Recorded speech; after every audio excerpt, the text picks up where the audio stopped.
Halo rekan-rekan profesional, saat ini Anda akan menyaksikan video sesi Dynamic Talk.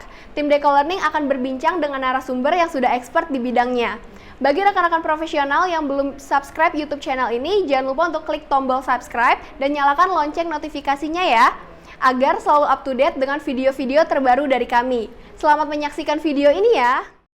Halo rekan-rekan profesional, selamat datang kembali di Dynamic Talk by Deco Learning Akoladia Group.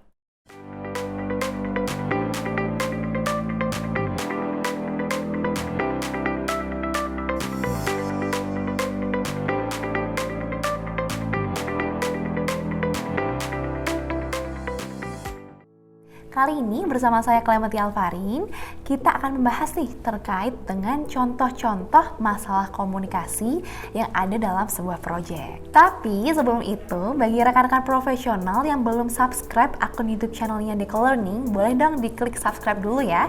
Dan jangan lupa untuk dinyalakan lonceng notifikasinya agar tidak ketinggalan video-video terupdate dari kami. Nah, di video sebelumnya kan kita sudah pernah bahas ya terkait dengan komunikasi dalam sebuah proyek. Nah, bagi rekan-rekan nih yang belum menyaksikan videonya, boleh yuk sekarang disaksiin dulu nih videonya, ditonton dulu, karena hari ini kita akan membahas sesi lanjutannya nih. Kalau di video sebelumnya kita sudah membahas terkait bagaimana sih kiat-kiat cara mengatasi masalah komunikasi dalam proyek.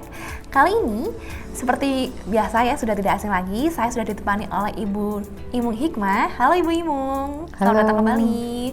Ya, kita berdua akan membahas nih terkait dengan masalah-masalah apa aja sih contohnya yang ada dalam sebuah proyek. Langsung aja Ibu ya, saya juga sudah menyiapkan beberapa list pertanyaannya nih yang sudah siap dijawab oleh Ibu Imung. Baik. Dan tapi sebelumnya Bu, sebelum saya menanyakan list pertanyaan saya nih, mungkin bisa dipaparkan sedikit kali ya, background Ibu tuh seperti apa sih terkait dengan proyek-proyek seperti ini, terutama dalam komunikasi? Oke, karir saya dimulai dari HR, tetapi dari HR kemudian pindah ke komunikasi, public relations dan communications baik internal maupun eksternal. Saya bekerja di beberapa perusahaan multinasional yang termasuk dalam Fortune 500. Saya beruntung karena dengan bekerja bersama mereka saya mendapatkan banyak sekali pengalaman terlibat dalam proyek-proyek yang sifatnya internasional dan sangat kompleks, sehingga saya banyak belajar tentang komunikasi. Dan salah satu proyek terakhir yang saya terlibat adalah proyek internasional LNG di salah satu negara yang melibatkan banyak perusahaan-perusahaan konsorsium, dan saya menjadi salah satu communication advisor di sana. Wah, Ibu dilihat-lihat nih ya dari pengalamannya, dari background pengalamannya sudah sangat lengkap Bu ya, komplit ya, dan sangat sepertinya sudah sangat mendalami nih di bidang komunikasi ini ya. Walaupun dari awalnya di HR ya Bu ya, langsung pindah geser dikit lah ya ke komunikasi. Dan kali ini Bu, tadi kan seperti yang sudah saya sampaikan di awal ya, kita akan membahas terkait dengan masalah-masalah komunikasi yang ada dalam lingkup sebuah proyek. Dan biasanya nih Bu, dalam sebuah proyek itu kan ada momen-momen tertentu ya, saat-saat tertentu project leader atau project manajernya itu harus menyampaikan progres nih terkait dengan kinerja sebuah tim gitu. Nah, sebenarnya gimana sih Bu cara menyampaikan masalah-masalah yang ada dalam proyek tersebut terhadap stakeholder atau sponsor, atau bisa kita katakan pihak eksternal lah ya. Gimana caranya mereka-mereka ini dapat menyampaikan hal tersebut tuh dengan percaya diri dan nggak ciut duluan gitu Bu di awal. Semua terpulang kembali pada apa yang pernah saya katakan sebelumnya, bahwa dalam komunikasi the currency atau mata uangnya adalah memahami. Jadi dari awal, terutama para team leader dalam sebuah proyek itu harus punya orientasi terhadap siapa-siapa aja stakeholdersnya. Dan dalam project management proses ini sebenarnya semua juga sudah dilakukan ya, atau harus dilakukan. Tetapi yang paling utama adalah secara pribadi, secara personal, secara profesional kita juga punya passion atau semangat untuk memahami orang lain. Sehingga ketika kita menyampaikan apapun jenis komunikasinya, maka orang akan terbuka gitu ya, terbuka hatinya, terbuka pikirannya terhadap pesan-pesan yang kita sampaikan. Nah, terus gimana caranya supaya pede, supaya terjadi koneksi gitu ya dengan para stakeholders kita. Kembali lagi ke awal, di awal pahami mereka dulu, setelah itu buat perencanaannya. Kalau dalam project management pasti ada perencanaan. Rencana misalnya berkomunikasi secara tertulis, itu kekerapannya berapa lama sekali, misalnya 2 minggu sekali, sebulan sekali ya, report progress. Terus ada mungkin diantaranya juga report jika terjadi sesuatu masalah. Untuk ini sebenarnya harus punya hubungan dulu sama stakeholders kita, dan hubungan itu bisa dibentuk pada saat kita melakukan meeting bersama yang saling kenalan. Dan dalam proyek-proyek besar, meeting kenalan ini biasanya ditandai dengan team building atau team bonding yang tidak ada hubungannya banyak dengan bagaimana proyek itu berjalan, tetapi mengenali satu sama lain dengan simulasi-simulasi project misalnya, atau simulasi yang sifatnya challenging the team to work together dynamically, tapi juga dengan seamlessly gitu. Kira-kira seperti itu ya, itu secara teknis ya. Tetapi kalau secara personal, bagaimana meningkatkan percaya diri, jam terbang ngomong sama orang.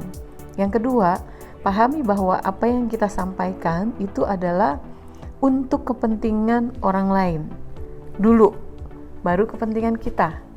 Nah, banyak dari kita ketika menyampaikan informasi, kita berorientasi pada diri kita sendiri dulu. Ini yang keliru menurut saya, karena nanti kita jadi lupa sebenarnya what's in it for them, for the people gitu kan. Untuk mereka apa? Ini dulu yang kita address, ini dulu yang kita katakan, sehingga nanti orang akan buy in, akan mengambil, akan setuju dengan apa yang kita sampaikan.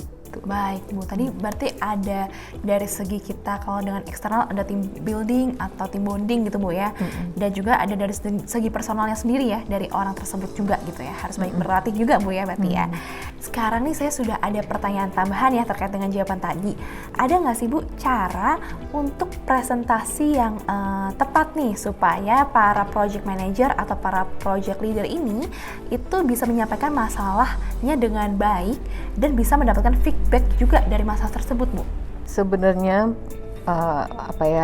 self discovery atau perjalanan menemukan diri dan cara kita berkomunikasi itu adalah perjalanan yang berkesinambungan, terus-terusan seumur hidup gitu ya. Tetapi dalam konteks project, seorang team leader dan semua team members sebenarnya harus punya minimum requirement of communication skill. Communication skill minimum seperti apa? Mampu mengungkapkan, menyampaikan pesannya, mampu memahami pesan-pesan yang disampaikan, ya. Setidaknya itu. Baru nanti bertahap tim leader itu harus bisa menjadi role model dan mampu menginspirasi si team membersnya ini untuk ikut, untuk terlibat, untuk bisa influence gitu. Kalau menjadi tim leader, kemampuan ini harus terus diasah. Kalau tim leader misalnya belum punya kemampuan ini, gimana? Ya berikan mereka upskill program gitu ya, supaya mereka terlatih. Kalau tim leader itu harus punya kemampuan bukan hanya mempresentasikan, tapi juga influence people, mempengaruhi orang dengan pesan-pesannya. Terutama ya, ketika ada masalah di dalam proyek itu, maka dia harus punya kemampuan menyampaikan dengan clear, structured, jelas gitu ya. Clear udah jelas ya. Selain jelas dan terstruktur, tapi juga di situ ada jalan keluarnya apa. Karena klien itu nggak mau dengerin cuma kita ada masalah nih, nggak. Bos kita misalnya juga stakeholders lain, misalnya pemerintah, pembuat aturan misalnya, itu juga nggak mau cuma dengar bos kita ada masalah dalam proyek ini. Tetapi kalau nanti menjadi tim leader yang hebat, itu pasti sudah tahu bagaimana cara mengomunikasikan kesulitan-kesulitan atau tantangan ini, dan bagaimana membuat orang-orang terpengaruh dan get the buy-in from them gitu ya, dapat persetujuan dari mereka tentang usulan-usulan yang dikatakan, usulan yang disampaikan. Caranya gimana? Aduh, tipsnya sebenarnya banyak banget kalau dalam masalah komunikasi gitu ya. Tapi yang terpenting adalah pahami. Sekali lagi balik lagi, pahami siapa stakeholders kita, pahami cara terbaik untuk dapat buy-in dari mereka gimana. Contoh, kalau klien maunya apa sih? Get the bottom line, mereka maunya proyek selesai, proyek tidak masalah. Jika ada masalah bagaimana? Ya, katakan dengan memberikan penyelesaian terhadap masalahnya. Bagaimana supaya pede? Nah, itu kemampuan personalnya. Berlatihlah, jadi supaya jam terbangnya tinggi ya. Yang kedua, selalu berorientasi pada orang yang kita ajak bicara. Kurangi ego kita dan build up ya, atau bangunlah karisma. Ini semua bisa dicapai kalau kita mau berlatih. Sekarang itu informasi membludak udah. Kita kebanjiran informasi. Tentang ini pun bisa didapat. Tetapi kuncinya bagaimana bisa menyaring semua informasi ini, mengambil apa yang pas dengan kita dan mengaplikasikannya. Sehingga dia menjadi best practices buat kita. Baik Bu, jadi kalau yang saya ambil dari tadi Bu ya, pemaparan Ibu, berarti seorang leader yang baik atau seorang project manager yang baik itu harus bisa juga to present, to solve, to influence juga Bu ya. Jadi nggak cuma yang bukan yang pekerjaan sehari-hari aja nih, tapi yang praktikal seperti itu gitu ya. Oke, baik. Dan sebelum kita lanjutkan lagi nih, saya ingin mengajak rekan-rekan profesional bagi yang belum subscribe akun YouTube channel Deco Learning, yuk boleh langsung aja di subscribe sekarang. Dan bagi kalian yang menyukai video kali ini, boleh langsung aja diklik tombol like-nya dan share-nya juga, supaya semakin banyak rekan-rekan profesional yang mendapatkan informasi menarik dan insightful hari ini. Oke, langsung aja kita lanjutkan lagi ke pembahasannya. Bu, misalnya suatu project itu sudah mencapai suatu pencapaian achievement gitu ya, atau suatu milestone tertentu gitu ya. Nah, bagaimana sih caranya seorang project leader atau seorang project manager ini bisa menyampaikan kepada timnya, tapi nggak cuma menyampaikan aja, tapi juga bisa menambah semangat kinerja dari rekan-rekan satu tim? Ini juga menarik karena skill dan behavior. Kalau knowledge mungkin semua juga pasti yang terlibat dalam proyek itu sudah punya knowledge yang tinggi. Ya, pasti. Tetapi skill untuk berkomunikasi dengan orang dan behavior yang kita tampilkan ini berkaitan erat. Mereka bersinergi. Nah, sinergi ini yang kita punya apa enggak? Cara yang praktis gimana sih? Win people's heart. Ya, menangkan hatinya anak buah Anda semua. Caranya gimana? Ya banyak lah.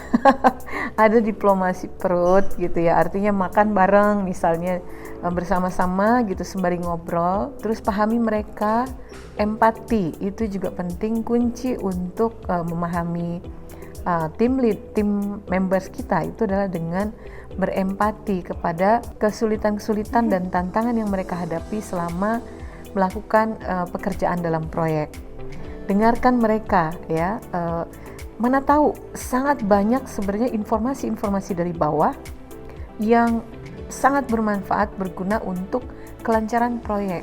Sayangnya banyak sekali tim leader yang terjebak pada tugas-tugas teknis sehingga dia lupa bahwa salah satu tugas terbesar dia dalam proyek adalah mengelola orang. Wah, betul banget. Tadi saya juga sempat nangkep ada diplomasi perut, itu kayaknya bener banget Bu ya. Kadang-kadang kalau kegiatan yang di luar kantor tuh masing-masing rekan-rekanan tim tuh bisa lebih leluasa curhat-curhat ini itu gitu Bu ya. Ternyata itu penting Bu ya, mempengaruhi ya Bu ya.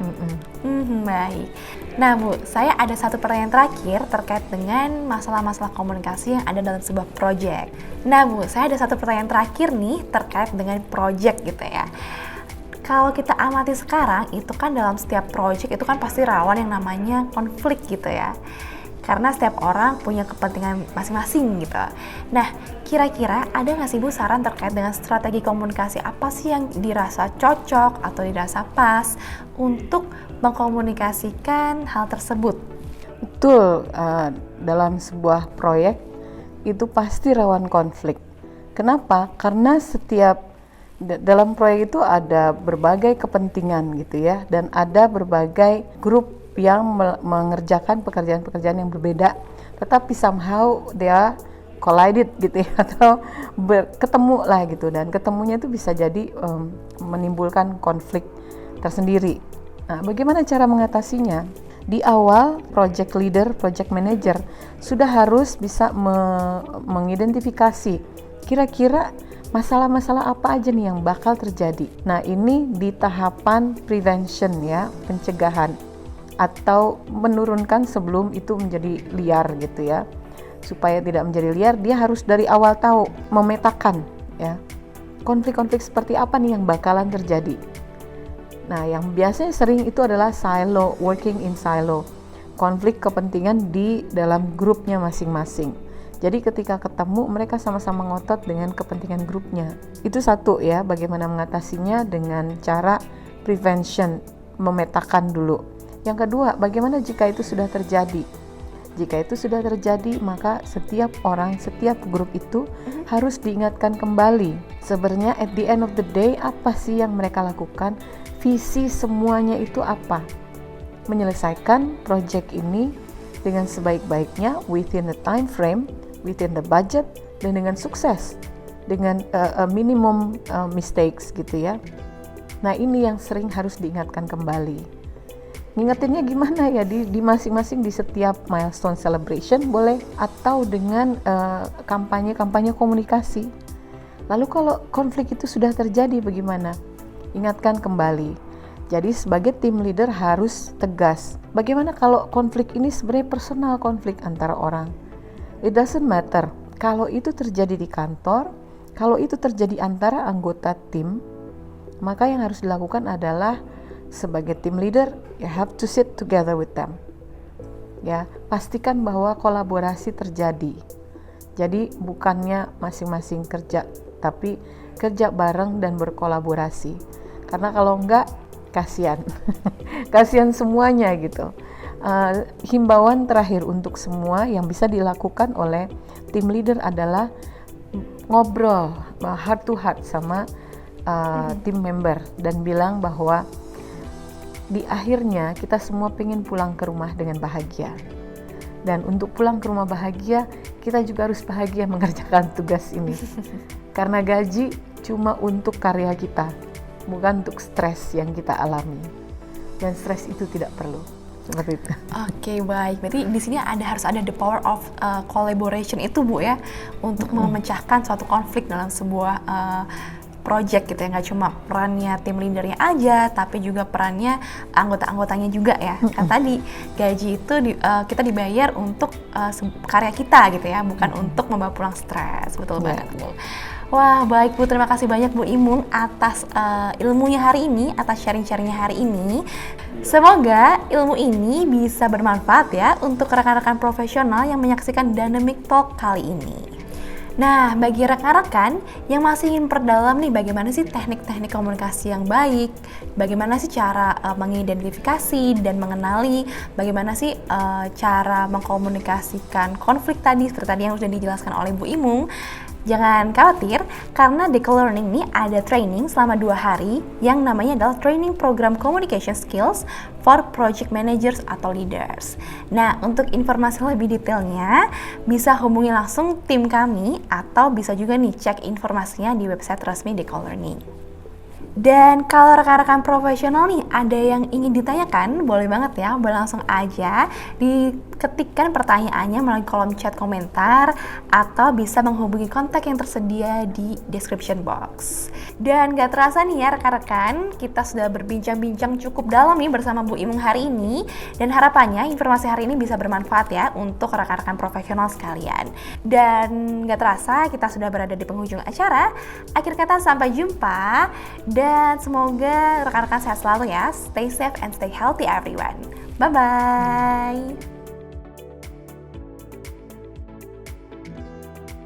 Rekan-rekan profesional, bagaimana videonya?